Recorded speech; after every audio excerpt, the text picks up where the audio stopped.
Adani Hindenburg मामले में supreme court में सुनवाई हुई और इसमें एक बड़ा खुलासा हो गया। जी हां, अडानी को लेकर सरकार सदन में कुछ और कहती है और कोर्ट के भीतर कुछ और निकलकर सामने आता है। जी हां, भारतीय प्रतिभूति और विनियमन बोर्ड यानी सेबी ने रिजॉइंडर दाखिल किया है। इसमें सेबी ने अडानी ग्रुप से जुड़े हुए किसी भी मामले को लेकर अपनी तरफ से इस रिजॉइंडर में बातें कही हैं। रिजॉइंडर में रेगुलेटर की ओर से सुप्रीम कोर्ट को बताया गया है कि 2016 से अडानी ग्रुप की जांच के दावे तथ्यात्मक रूप से पूरी तरह से गलत है। यानी कि सेबी ऐसी कोई जांच नहीं कर रही है जिसमें अडानी का नाम हो या अडानी से जुड़ी हुई कोई कंपनी हो।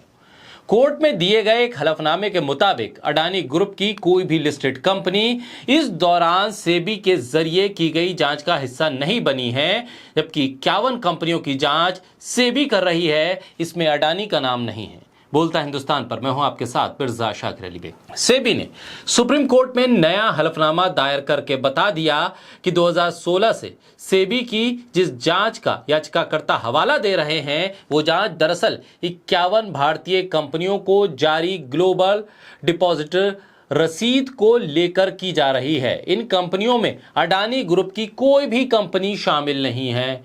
15 मई को सुप्रीम कोर्ट में दाखिल जवाब में सेबी ने यह बिल्कुल साफ कर दिया कि सुप्रीम कोर्ट में जिन बातों का जिक्र हो रहा है उसके जरिए अडानी को लेकर सेबी कोई जांच कर रही है। इस बात को लेकर जब सुप्रीम कोर्ट के भीतर बहस हुई तो सेबी ने कह दिया कि 2016 के बाद से जिन 51 कंपनियों की वो जांच कर रहा है उसमें अडानी का जिक्र ही नहीं है। वित्त राज्य मंत्री पंकज चौधरी ने जुलाई 2021 में संसद में दिए अपने जवाब में अडानी ग्रुप की कंपनियों के बारे में जिस जांच का जिक्र किया था वो जांच अक्टूबर 2020 में शुरू हुई थी, न कि साल 2016 में।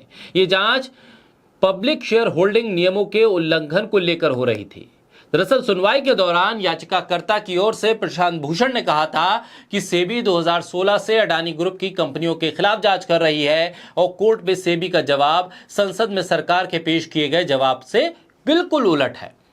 सेबी की तरफ से सफाई देते हुए कहा गया कि जिन 51 कंपनियों की जांच साल 2016 से अब तक की गई है, ये जांच इन लिस्टेड कंपनियों के जरिए ग्लोबल डिपॉजिटरी रसीदें यानी जीडीआर जारी करने के संबंध में है। इनमें से एक भी अडानी ग्रुप की लिस्टेड कंपनी नहीं है। इससे साफ है कि अडानी ग्रुप की किसी भी कंपनी के खिलाफ जांच अभी रुकी हुई नहीं है या ना ही पूरी होने की बात है। ऐसे में जो जिक्र किया जा रहा है वो पूरी तरह से आधारहीन सेबी ने बता दिया है। इसके अलावा हिंडनबर्ग रिपोर्ट में जिन 12 संदिग्ध ट्रांजैक्शन का जिक्र किया गया है वो सीधे सपाट नहीं है। सेबी ने कहा है कि वो काफी जटिल हैं और इसमें जुड़े लेन देन दुनिया के कई देशों में स्थित फर्म से संबंधित है, इसलिए काफी जटिल मामला है और इसके लिए उसे और समय की दरकार है। सेबी ने कहा है कि इन सभी 12 लेन देन से जुड़े आंकड़ों की जांच और नतीजों की पड़ताल करने में अभी काफी वक्त लगेगा। इस जांच के लिए सेबी ने सुप्रीम कोर्ट से अतिरिक्त समय मांगा है और ऐसे में सेबी को यह समय भी दिया गया है। हलफनामे में यह भी कहा गया है कि गौतम अडानी के लीडरशिप वाली ग्रुप की कंपनियां सेबी के खुलासे की संभावित खामियों की जांच का कोई भी गलत या समय से पहले नतीजा नहीं निकालना चाहिए। अदालती फाइलिंग में सेबी ने कहा है कि उसने पहले ही 11 विदेशी रेगुलेटर से इस बारे में जानकारी के लिए संपर्क किया है कि क्या अडानी ग्रुप ने अपने सार्वजनिक रूप से उपलब्ध शेयरों के संबंध में किसी भी मापदंड का उल्लंघन किया है या नहीं।